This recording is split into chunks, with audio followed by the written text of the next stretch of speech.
What's going on, everybody? Welcome back to Bloodborne.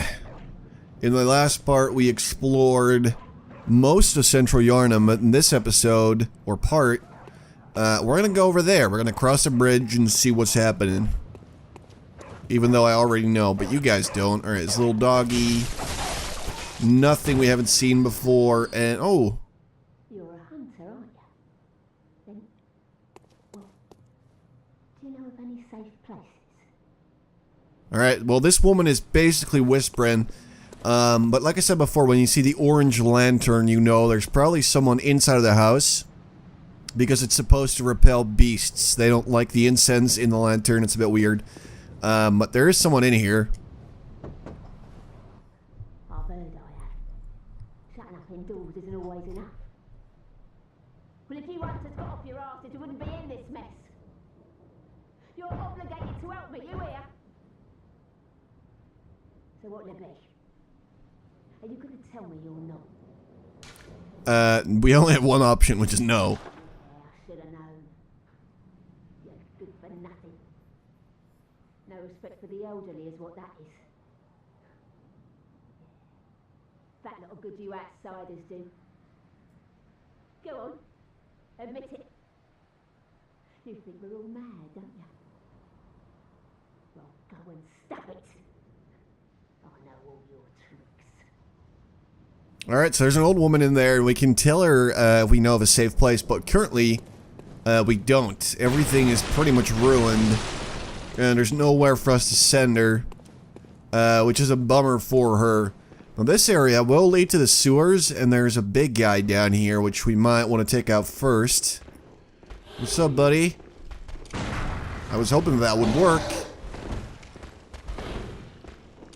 Come on. Still not quite there. I believe it only works when he swings his torch up like that, but it's a little annoying to get right with these guys, so I think I'll just take him out the usual way and get some blood vials. But before I really go down there, I want to head over here because I know there's an NPC down here who we should talk to, and there's some more stuff up here which I really want to get before we actually encounter our first boss. Please don't fall. Alright. That's good. So there's some items on chains here, and you have to actually knock them down to be able to obtain them. I wish you could just grab them right here, but that won't work. There we go. We'll get to those items later. But right now, there's a little door right here, which we should go into for a pretty good reason. Because there's an NPC right here that we can talk to. Oh, a hunter, are you? And an outsider? What a mess you've been caught up in. And tonight of all nights. Here, to welcome the new hunter. Alright, that's very nice of her. She gave us some bold hunter's marks, which I will explain later.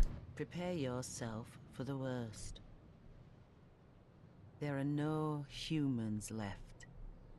They're all flesh-hungry beasts now.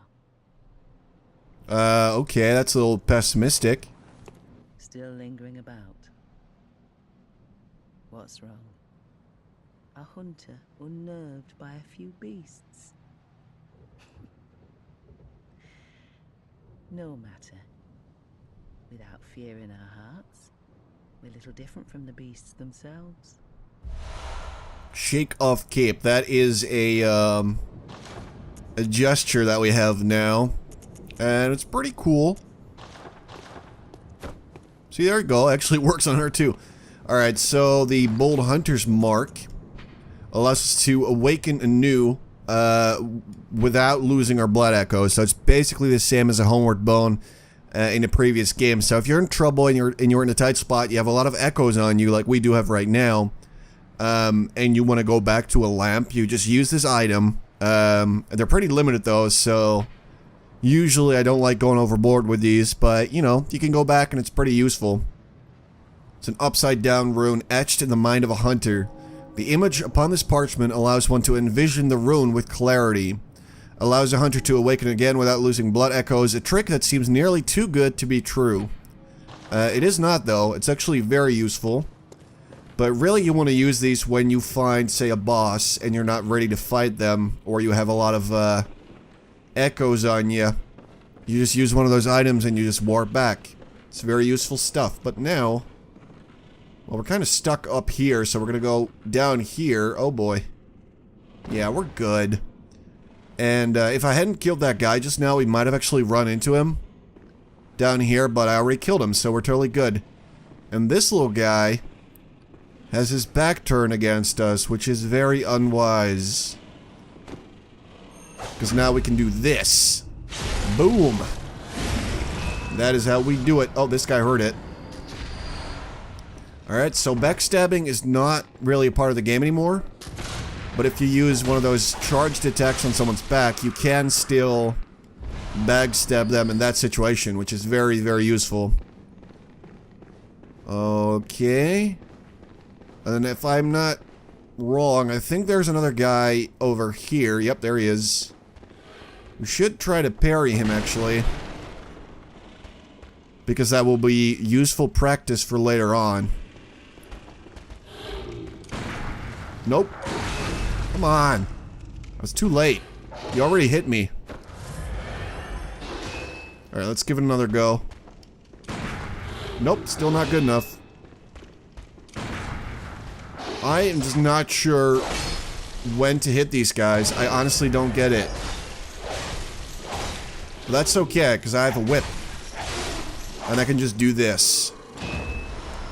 Alright, beautiful. So what we could do is go through that door and take the normal route through the sewers. There's a ladder down there, some enemies around. But I think that the best thing to do right now for us is to jump down and get the items that we cut loose up there. So we got two choices. We can go to that one, or we can go to that one. And I'm pretty sure this is the one I want the most. I could be wrong though, but we're gonna get them both anyway, so not really a problem. Yep, that's the one I wanted. Lots of rats around, my god. There we go, that's beautiful. I think there's another one over here. Yep, I hurt you. You're not very quiet for a rat, and he's still alive. What? Alright, there we go. Let's just make sure that we're safe before I check out this item that we just got. Alright, we're totally good. Let's check it out. What we got is our second weapon, the Saw Spear, which is probably one of my favorite weapons in the game, so far at least. One of the trick weapons of the workshop, commonly used by those who dedicate themselves to the hunt. This saw, effective at drawing the blood of beasts, transforms into a medium-range spear. The saw, with its set of bloodletting teeth, has become a symbol of the hunt, and only grows in effectiveness the more grotesquely transformed the beast. And what we can actually do is equip it as a secondary weapon. And there we go, we have a spear now. And if you've seen any of my videos ever, you probably know that I really like spears, and I think they're some of the most underappreciated weapons in these types of, you know, fantasy games. So I was really happy to see one. Stop it, rat. It's also a fair bit more powerful than the threaded cane. At least right now it is. It just doesn't really have the range that the cane has in whip form. But it's still a very cool weapon, and I am going to use it.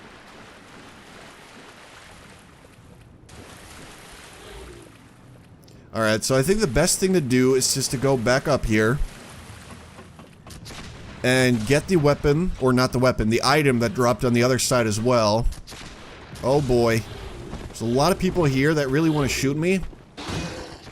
And apparently a guy that wants to hit me. Oh, it's this guy again. Got you, buddy. Totally got you. Still alive, though. Alright, let's play it safe here. There we go. These guys are just going crazy. Alright, so there is another item. But it's on this side now. Not as cool as a saw spear in my opinion, but it's still a nice item to grab.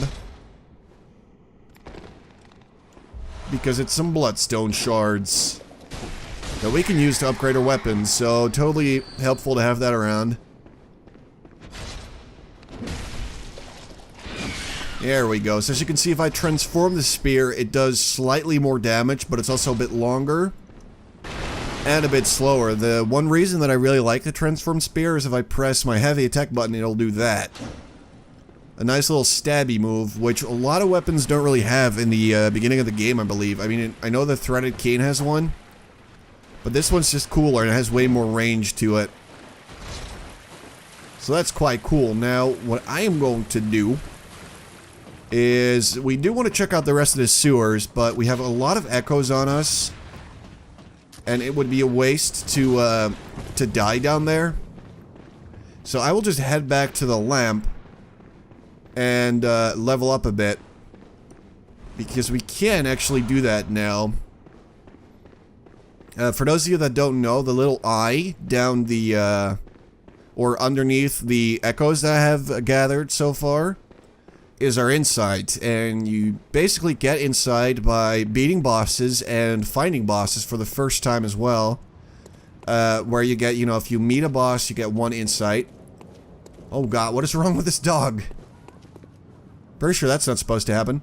If you meet a boss, you get 1 insight, and if you beat him, you get 2, for most bosses at least. And the only other way to get some of it is to cooperate with other people, help them out, or to get some madman's knowledge.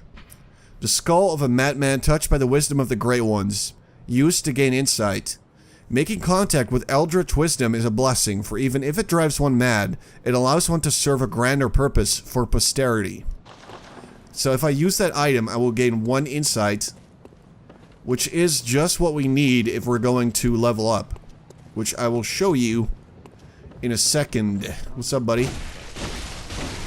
This guy's actually pretty strong.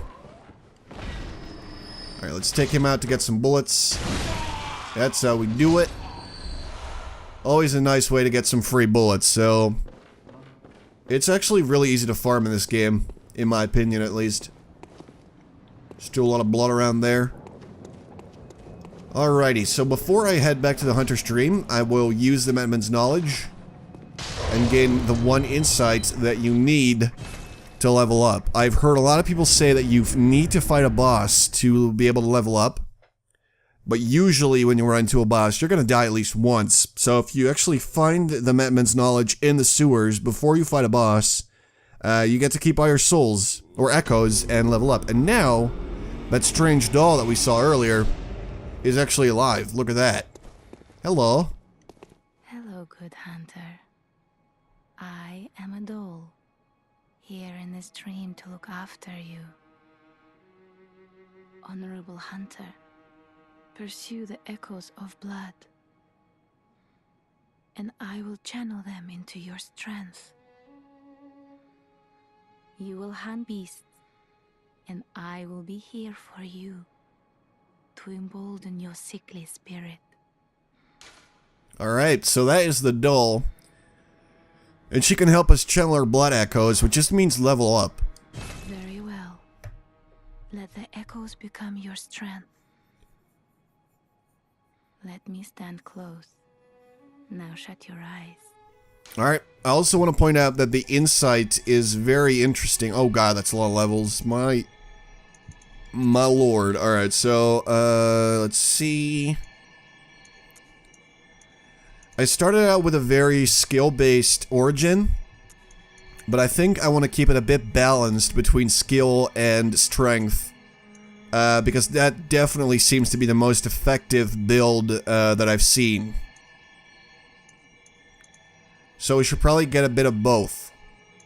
So I'll just go with this. That seems good. And there go all my echoes. Farewell, good hunter. See ya, doll. May you find your worth in the waking world. And because we gained our first insight, we also get the beckoning bell. Alright. And the silencing blank. So we can use these items to summon other players, or to... Actually, we can't help other people out yet. All we can do is ask for help right now. Great old bell discovered in the underground labyrinth. Its ring resonates across worlds, and the first hunter used it as a special signal to call hunters from other worlds to cross the gap and cooperate.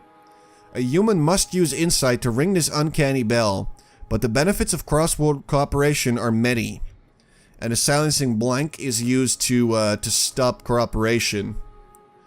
Hunters are linked by the resonance of bells with special encoded timbers. This inaudible burst disrupts such resonance. So we can now ask for help should we feel the need to. And hello, I don't think we've seen this guy before. Aha, you must be the new hunter. Welcome to the hunter's dream. This will be your home for now. I am Gairman, friend to you hunters. You're sure to be in a fine haze about now, but don't think too hard about all of this. Just go out and kill a few beasts. It's for your own good. You know, it's just what hunters do. You'll get used to it. Alright, so this is Gairman, who resides in the Hunter's Dream, and he basically, I don't want to say guides the player, but he gives us useful tips on where to go next and stuff like that, and also tells us some story stuff.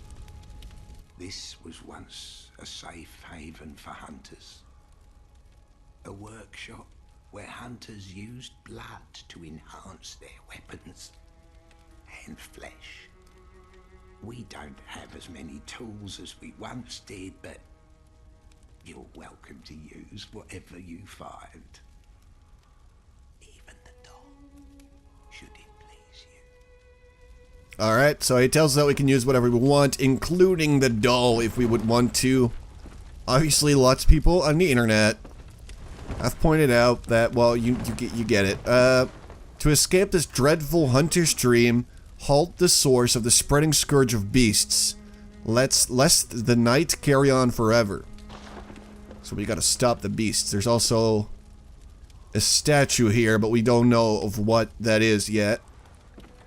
So what we can do for now is actually repair and upgrade our weapons, which I will do just right now. And to fortify weapons, you're going to need bloodstones. We have 9 right now, which is enough for, I believe, 2 upgrades. So I'm going to go ahead and upgrade the saw spear. Alright. And then we're kind of out of echoes, so I will use one of these. I think that should do it. Alright, so let's upgrade the saw spear twice. And that is basically the extent of our upgradability. That is it. We're out. But what I was going to point out is that the inside is actually pretty interesting story-wise, as you get insight for battling bosses, and the more insight you have, the more you see things the way they are. For example, when we got the 1 insight, we suddenly see that this doll is actually not so lifeless at all. It's actually alive, and it's, I don't want to say a person, but she does serve a purpose, you know, and the more insight you gather throughout the game, the more you will see things the way they are. I'm not gonna spoil anything about that, but just keep that in mind. It's very interesting, I think. This is the Bath Messenger. You can trade in blood echoes with the messengers to buy and sell items. So we can buy pebbles from them, Molotov cocktails, bullets, and blood vials. And that's pretty much it for now, except for the this hunter set as well. But they start out selling some very, very basic stuff, and later on in the game they start selling more and more. When you unlock new areas, or defeat new bosses, or obtain items, they start selling more. Anyway, we upgraded our weapons, and we're ready to go back to Central Yharnam. So I'm going to end the video here, and we will start the video again when I get to Central Yharnam. That is the next video, obviously, where we're going to check out the rest of the sewers, and maybe, if we have time, fight our first boss. And I'm just going to leave it here. I hope you guys enjoyed the video. I hope it was helpful somehow, even though I honestly don't think anyone would get stuck at the start of Bloodborne, but you don't know. There's always some people out there. yeah, hope you guys enjoyed. Thanks for watching. Appreciate all the support and the comments that are always very positive. So thank you so much for that. And I'll talk to you guys later. Thanks for watching, guys.